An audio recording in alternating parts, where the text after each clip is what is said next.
శ్రీమాత్రే నమ. జయ గురు దత్తాత్రేయ నమ.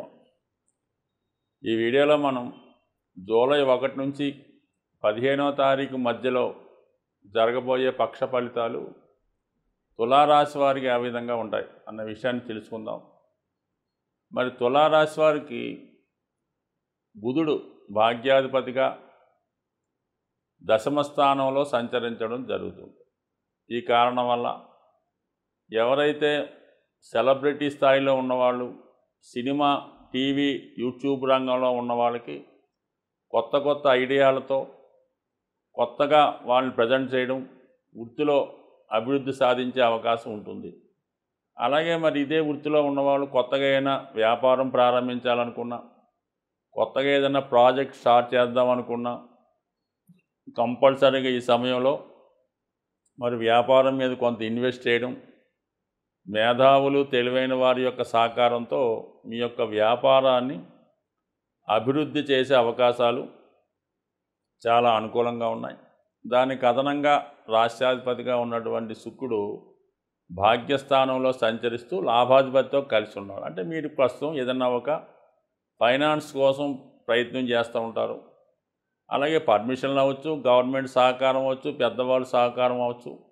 ఈ విషయాల్లో మీ యొక్క ప్రయత్నాలు ఖచ్చితంగా ఈ పక్షంలో సఫలీకృతమై మీ యొక్క ఆలోచనలు, ఐడియాలు అమలు చేసే విధంగా అభివృద్ధికరంగా ఉండే అవకాశం ఉన్నది. సో ఈ 2 వరకు భాగ్య రాజ్యస్థానాలు అనుకూలంగా ఉండడం వల్ల, అలాగే శుక్ర, రవి, బుధులు మీకు అనుకూలంగా ఉండడం వల్ల వృత్తి వ్యవహారాలు, వ్యాపార వ్యవహారాలు, ఆర్థిక వ్యవహారాలు చాలా సక్సెస్ఫుల్గా అనుకూలంగా ఉన్నాయి. అలాగే ఉన్నత విద్యా విషయాల్లో కూడా అనుకూలంగా ఉంటుంది. ఇదివరకు ఓకే.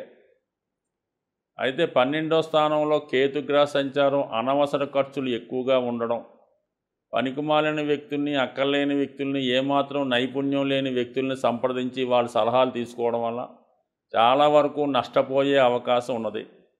అలాగే ఏదో పూజలు, వ్రతాలు, లేదంటే ఏదన్నా యంత్రాలు, తంత్రాలు, ఇలాగా మాయా జ్యోతిష్యులను కానీ సాధువులను కానీ నమ్మి మోసపోయే అవకాశం ఉంటుంది. కాబట్టి సాధ్యమైనంత వరకు అటువంటి భ్రమలకి లోను కాకుండా ప్రాక్టికల్గా ఆలోచించి సాంప్రదాయంగా దైనందిన కార్యక్రమాలు పద్ధతి ప్రకారం చేసుకుంటే ప్రతిదీ సక్సెస్గానే ఉంటుంది. అడ్డదారిలో వెళ్తూ ఈ పనికిమాలిన వ్యక్తులను సంప్రదించి వాళ్ళ ద్వారా ధనాన్ని నష్టపోకుండా ఉంటే మిగతా కార్యక్రమాలు అనుకూలంగా ఉన్నాయి. ఎందుకంటే శని భగవానుడు మీకు పంచమ స్థానంలో ఉండడం వల్ల రకరకాల ఆలోచనలు వస్తుంటాయి. అలాగే చేసి ప్రతి ప్రయత్నంలో కూడా ఫెయిల్యూర్ వస్తూ ఉంటుంది. పంచమంలో శని సరైన నిర్ణయాలు తీసుకోకపోవడం వల్ల మీ సలహాల వల్ల ఇతరులు నష్టపోవచ్చు, వ్యక్తిగతంగా మీరు కూడా నష్టపోవచ్చు. అందుకని ఏదన్నా ప్రాక్టికల్గా ఆలోచించి నిజాయితీగా రుజువైన మార్గంలో వెళ్తేనే మంచిది. అయితే ఈ నెల నుంచి అంటే 1వ తారీఖు జూలై నుంచి మీకు ఈ శని భగవానుడు వక్రించి తిరిగి మళ్ళీ 4వ స్థానంలోకి రావడం జరుగుతుంది. అంటే ఒక విధంగా 4వ స్థానం అన్నది అర్ధాష్టమ శని. ఏదైనా స్థిరాస్తి అమ్మే ప్రయత్నం చేసే అవకాశం కూడా ఉంటుంది. లేదా ఏదైనా వాహనం కానీ స్థిరాస్తి కానీ పాతవి అమ్మి కొత్తవి కొనుక్కోవడం, ఇటువంటి కార్యక్రమాలు చేయొచ్చు.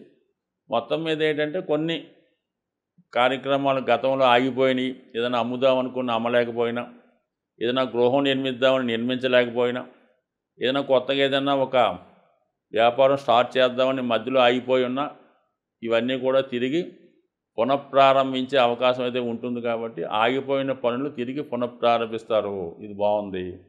మరి సప్తమంలో ఉన్నటువంటి కుజుడు ప్రతి విషయానికి కూడా మీ యొక్క జీవిత భాగస్వామి కానీ మీ రక్త సంబంధికులు కానీ వ్యతిరేకించే అవకాశం ఉన్నది.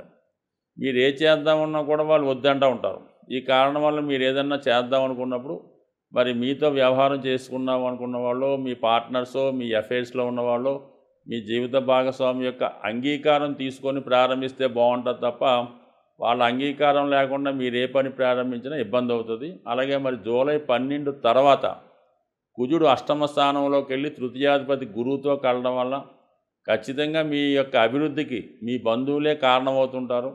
అడుగడుగునా మిమ్మల్ని ఇబ్బంది పెడుతూ ఏదో విధంగా మిమ్మల్ని మీ ప్రయత్నం నుంచి విరమింపజేసే విధంగా ప్రయత్నం చేస్తుంటారు. కాబట్టి మీకు న్యాయం అని అనిపించినప్పుడు, అది కరెక్ట్ అనిపించినప్పుడు ఒకసారి దాన్ని ముందుకు తీసుకెళ్ళండి. లేదు అది కరెక్ట్గా లేదు, ఇబ్బందికరంగా ఉంది, 10 మంది కూడా ఈ విషయాన్ని వద్దని చెప్తున్నారు అనుకున్నప్పుడు ఖచ్చితంగా దాన్ని విరమించుకుంటేనే మంచిది తప్ప ఏదో మొండిగానో ధైర్యంగానో ముందుకు వెళ్ళడం వల్ల ఖచ్చితంగా ఇబ్బంది పడడం, నష్టపోవడం, ఏదైనా అమ్మవలసి రావడం జరిగే అవకాశం ఉంటుంది. కాబట్టి ఇది అంతా కూడా మీ నిర్ణయం మీద ఆధారపడి ఉన్నది. అంటే ఎందుకంటే అతి వేగంగా సంచరించి తొందరగా ఫలితాన్ని ఇచ్చే గ్రహాలు చాలా అనుకూలంగా ఉన్నాయి. కానీ నెమ్మదిగా సంచరించే గ్రహాలు వ్యతిరేకంగా ఉండడం వల్ల పనులైతే పూర్తవుతాయి. మరి కుటుంబ సభ్యులు అంగీకరించలేకపోవడం వల్ల, వేరే వాళ్ళు మీకు సహకరించకపోవడం వల్ల అవి ఇబ్బంది పడే అవకాశం ఉంది. కాబట్టి ఒకసారి ఆలోచించండి. మరి ఇప్పుడు ఈ పక్షం నుంచి మీకు ఈ ఇంగ్లీష్ నెలల ప్రకారం రెండవ హాఫ్, మిగతా సెకండ్ 6 నెలలు ప్రారంభమవుతుంది. సాధారణంగా మొదటి 6 నెలలు పరిశీలించినప్పుడు ఈ మిథున తులారాశి వారికి పెద్దగా అభివృద్ధికరంగా ఏమి ప్రోత్సాహకరంగా లేదు. రాబోయే 6 నెలల్లో ఖచ్చితంగా కొన్ని అభివృద్ధికర కార్యక్రమాలు స్టార్ట్ అయ్యి ముందుకెళ్ళే అవకాశం ఉంది. అయితే దానికి మీరు మీ కుటుంబ సభ్యుల్ని, మీ శ్రేయోభిలాషుల్ని కన్వీనియన్స్ చేసి వాళ్ళు ఒప్పుకుంటేనే ముందుకెళ్ళే అవకాశం ఉంది. చాలామంది ఈ మాస ఫలితాలు, పక్ష ఫలితాలు వాళ్ళని గమనిస్తూ రుణ సమస్యలతో చాలామంది బాధపడడం జరుగుతూ ఉంటుంది. చాలామంది అడుగుతూ ఉంటారు, ఈ రుణం తీరే విధానం ఏమైనా ఉంటుందా అని అడుగుతూ ఉంటారు. అంటే రుణం అన్నది ఏంటంటే కేవలం మనం ఒకరి దగ్గర తీసుకున్నటువంటి ధనమే కాకుండా కొన్ని జన్మతా కొన్ని బాధ్యతలు వస్తుంటాయి. వాటిని కూడా మనం రుణంగానే అంటూ ఉంటారు. అయితే ఏదన్నా ఒకళ్ళ దగ్గర తీసుకున్నటువంటి ధనం తిరిగి తీర్చే ప్రయత్నంలో చాలామంది కొన్ని సూచనలు ఏ విధంగా తీర్చాలన్నటువంటి విషయాన్ని అడుగుతూ ఉంటారు. అయితే కామన్గా రుణం తీరాలంటే ముందుగా అది కొద్దిగా జోక్గా ఉన్నా ముందు అప్పు చేయడం అన్నది స్టాప్ చేయాలి ఏదో విధంగా. అలాగే మీ యొక్క ఆదాయంలో ఎంతవరకు మనకి మిగిల్చుకోగలం అన్నది పరిశీలించి మీ యొక్క జన్మ నక్షత్రానికి సాధన తార వస్తుంది ఒకరోజు. అంటే మీది అశ్విని అయితే ఆరుద్ర, ఇలాగ మీకు నాలెడ్జ్ ఉన్న వాళ్ళకి అర్థమవుద్ది.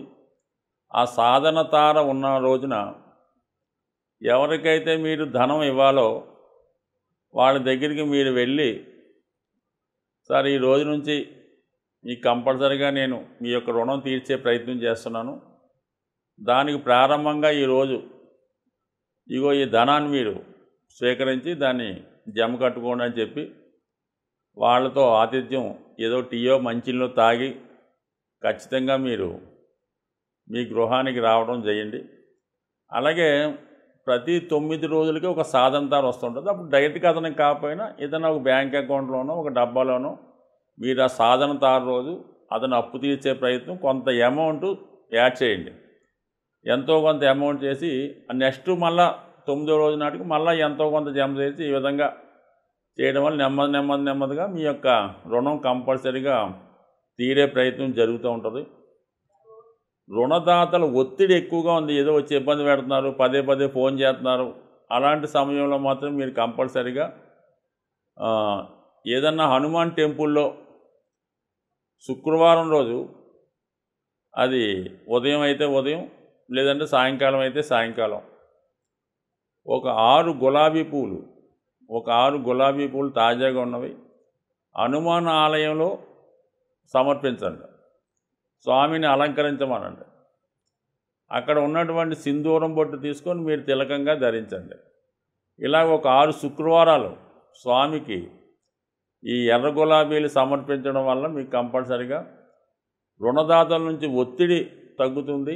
ఏదో విధంగా రుణం తీర్చే ప్రయత్నం కూడా కనబడుతుంటుంది. సో ఏదైనా రుణం తీర్చాలంటే కొంత ప్రయత్నం కూడా అవసరం. అలాగే ఏదన్నా ఒక నియమాన్ని పాటించడం, అంటే ఒక దీక్ష, ఈ అప్పు తీర్చేదాకా మనం ఏదో ఈ సిగరెట్ కాల్చడం, లేదంటే ఈ మందు తాగడం, లేదంటే ఈ స్త్రీతో నేను మాట్లాడడం. ఎందుకంటే సాధారణంగా అప్పుల పాలైన వాడికి ఇలాంటిది ఏదో ఒక అలవాటు ఉంటుంది, లేదంటే ఒక పేకాట, లేదంటే ఒక బెట్టింగు. దీనివల్లే అతను అప్పుల పాలవడం జరుగుతుంది. కాబట్టి అది ఒక నియమంగా పెట్టుకొని, అంటే ఏ కారణం వల్ల మీరు అప్పు అయితే చేశారో అది మీరు నియమంగా దాన్ని వదులుకునే ప్రయత్నం చేయడం వల్ల కూడా ఖచ్చితంగా మీకు ఈ ఈ యొక్క పట్టుదలతో మీ రుణం తీరే అవకాశం 100% ఉండే అవకాశం ఉంటుంది. కాబట్టి జాగ్రత్తగా గమనించండి. ఇంకొక విషయం ఏంటంటే, అంటే మీరు ఒక వ్యాపారం నిర్వహిస్తున్నా, ఒక వృత్తి చేస్తున్నా, ఏదైనా ఒక గృహమైనా ఈ అప్పులు పాలవడానికి కారణం ఏంటంటే, మీ ఇంట్లో లేదంటే మీ వ్యాపార సంస్థలో చిన్న చిన్న చిల్లర దొంగతనాలు జరుగుతుంటాయి. అది ఎవరైనా అవ్వచ్చు, మళ్ళీ మీరు బాధపడతారు.